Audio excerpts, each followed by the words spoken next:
तुम्ही पाहत आहात MCN न्यूज मराठी।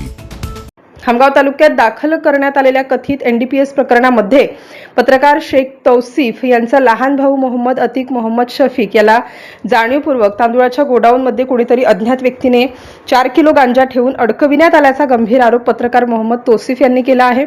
गेल्या 6 महिन्यांपासून कथित अवैध बायोडिझेल प्रकरणावर सातत्याने आवाज उठवत असल्यामुळेच आमच्या कुटुंबाला लक्ष्य करण्यात आल्याचा संशय त्यांनी व्यक्त केला। या प्रकरणाची निष्पक्ष व उच्चस्तरीय चौकशी व्हावी यासाठी पत्रकार मोहम्मद तौसिफ यांनी जिल्हा पोलीस अधीक्षक, DYSP, अतिरिक्त पोलीस अधीक्षक, मुख्यमंत्री यांच्याकडे व्हिडिओ संदेशाद्वारे न्यायाची मागणी केली आहे। त्यानिमित्ताने आपला भाऊ गुन्हेगार असेल तर त्याच्यावर कठोर कारवाई करा, पण तो निर्दोष असेल तर या संपूर्ण प्रकरणातील खरे आरोपी आणि सूत्रधार बाहेर आले पाहिजेत, अशी भूमिका पत्रकार मोहम्मद तौसिफ यांनी मांडली आहे। MCN न्यूज मराठीकरिता गजानन खंडारे, खामगाव ग्रामीण। मी पत्रकार तौसिफ शेख, संपादक पब्लिक रिकॉग्निशन। आज सकाळी 8:30 ते 8:45 दरम्यान एक व्हाईट कलरची ब्रेझा कार माझ्या घरासमोर आली। त्याच्यातून थोरात साहेब, DYSP साहेबांचे रायटर किंवा काहीतरी DY ऑफिस मध्ये त्यांचं काम आहे, ते गाडीच्या बाहेर उतरले। मी कॅमेरामध्ये त्यांना पाहिला, मी बाहेर आलो, मी विचारलो तो बोले तुम्हारा भाई किधर है? बोला मेरा भाई अंदर है। बोले उसको बाहर बुलाओ। मतलब ठीक है सर, बाहर बोलो। मैं गेलो, मग भावाला बोलून आणला। वो बोले भाई साथ में भेजो। मैं इसको पूछा कि रे भाई क्या? तो बोले भैया कुछ नहीं हो, गोडाउन पे आए रहेंगे। बोले मैं बोला ठीक आहे, यांच्यासोबत तू जा। मी त्याला पाठवला यांच्यासोबत। मग मी आंघोळ वगैरे केली, 20-25 मिनिटं मला लागले पोहोचायला। मी पाठवायच्या अगोदर कशाला बोलावलं किंवा काही समज वगैरे आणला का याची माहिती विचारली का? नाही, मी तेवढा विचारला नाही आणि ते तेवढा मला बोललेही नाही। अधिकारी ते मला म्हणत होते की तुम्ही चला, म्हटलं तुम्ही जा, हे आहे समोर ज्याचा गोडाऊन आहे, जे धंदा करतोय ते तुमच्या सोबत येतोय, तुम्ही जा।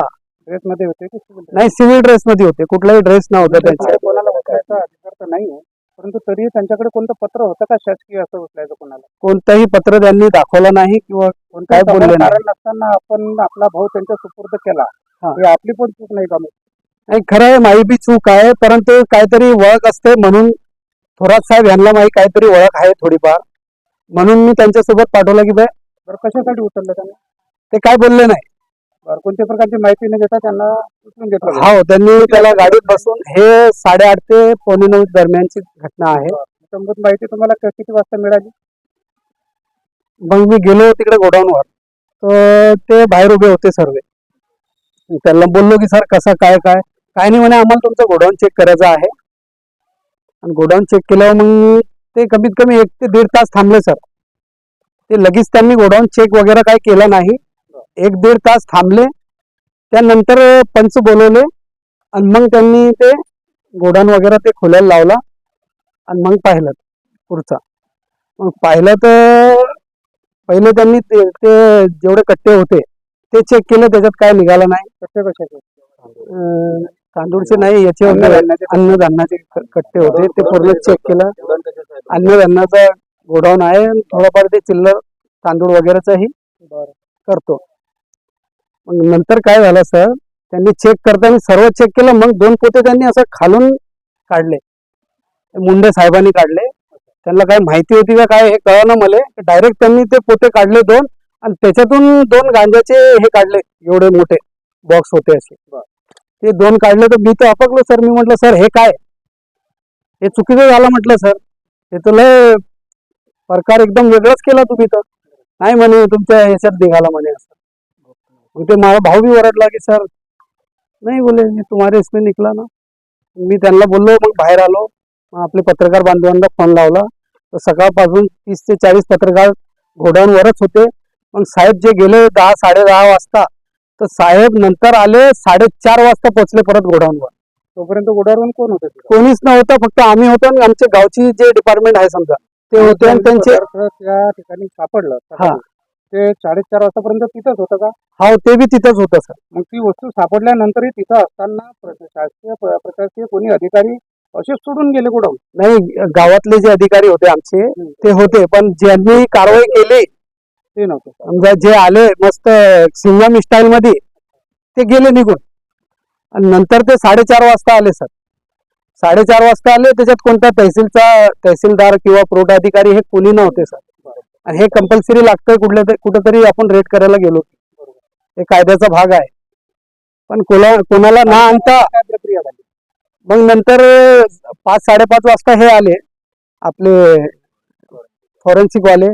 मग हे तहसीलदार किंवा पुरवठा अधिकारी, नायब तहसीलदार मॅडम हे 2 जण आले. मग त्यांनी ते पुढची कारवाई केली. पण माझं एवढंच सांगणं आहे की हे सिंघम सराला माहिती कोणी दिली सर? आता मी एक पत्रकार आहे आणि मी उचललाय बायोडिझेल, अवैध बायोडिझेलचा मुद्दा. 6 महिने झाले मी त्याच्यावर पाठपुरावा करत आहे. ते आमचे मित्र आहे हसन इनामदार, ते आमच्या सोबत आहे. तक्रार त्यांनी केलेली आहे आणि मी कंटिन्यू या विषयामध्ये बातम्या लावत आहे सर, कंटिन्यू. आणि मला 100% संशय आहे सर की हे काम बायोडिझेल वाल्यांनीच मला फसवण्यासाठी हे कट रचला होता. परंतु याच्यात माझा भाऊ बळीच चढला असं समजा तुम्ही. कोणीतरी त्यांना मिसगाईड करून की भाई धंदा इसका है, पण ते सर्वांना माहिती आहे कोणाचा धंदा कोण करतोय. मला संशय आहे की हे बायोडिझेल वाल्यांनी कट रचला आहे. कारण की ईदच्या 2-3 दिवसानंतर कलेक्टर साहेब व DSO मॅडम सोबत आमची बैठक होती. असा आमचा बुलढाणा तहसीलदार यांच्याशी बोलणंही झालं आहे आणि त्यांनी आम्हाला एक लेटरही दिला आहे जेव्हा हे आमचे लोक उपोषणाला बसले होते तेव्हा. तो माझा आमचे पत्रकार बंधू किंवा जेवढे आमचे गावकरी तर पहिले तर सर्वांना समजते की खरा काय खोटा काय. सकाळपासून 300 ते 400 गावकरी आमची तटी आहे गोडाऊनवर. कंटिन्यू एक जाते, दुसरा येते, तिसरा जाते.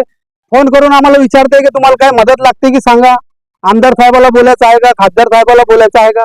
म्हटलं नाही, आम्हाला न्याय भेटन. हे आमची पत्रकार मंडळी आम्हाला हे या विषयामध्ये न्याय मिळवून देणार.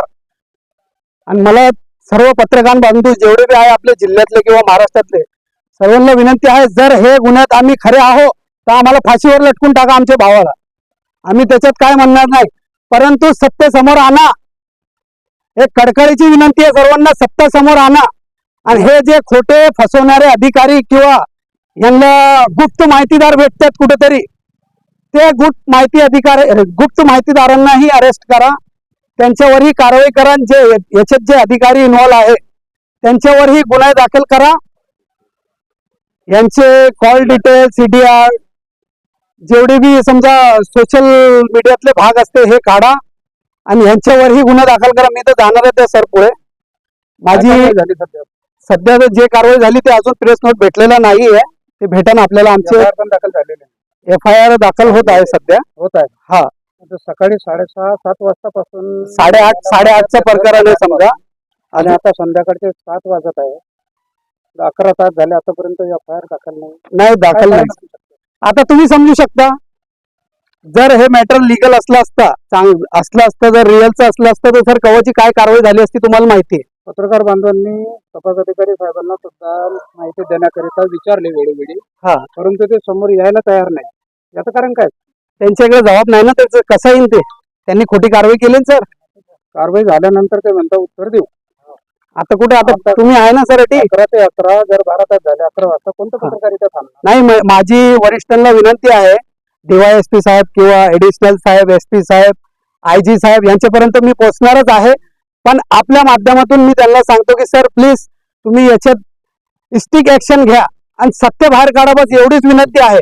जे सत्य असेल ते आम्हाला पटेल सर, त्याच्यात आम्ही पूर्ण तुम्हाला सहकार्य करू, पण सत्य बाहेर काढा. आज माझ्यासोबत झालंय. आता समजा मी हे प्रकरण उचललं बायोचा, तर हे माझ्यावर हे आलंय. कुठं दुसऱ्या विषयामध्ये तुम्ही दुसरे पत्रकार काहीतरी काढतील बाहेर सत्य, तर त्याच्यात तुम्हाला परेशानी, तुम्हाला असं फसवं नाही. म्हणून माझी विनंती आहे वरिष्ठांना आणि मुख्यमंत्री साहेबांनाही विनंती आहे, कारण की गृहमंत्री बी तेच आहे. साहेब याच्यात आपण बी लक्ष द्या, कारण की हे पत्रकाराचा मुद्दा आहे सर. प्रशासनाकडून काय अपेक्षा आहे तुम्हाला? एवढीच अपेक्षा आहे की आम्हाला सत्य बाहेर काढा. जे रिअल आरोपी आहे ते सर्व आम्हाला आतमध्ये पाहिजे, आणि आमचा भाऊ बाहेर यायला पाहिजे. बस एवढीच आम्हाला आमची विनंती आहे.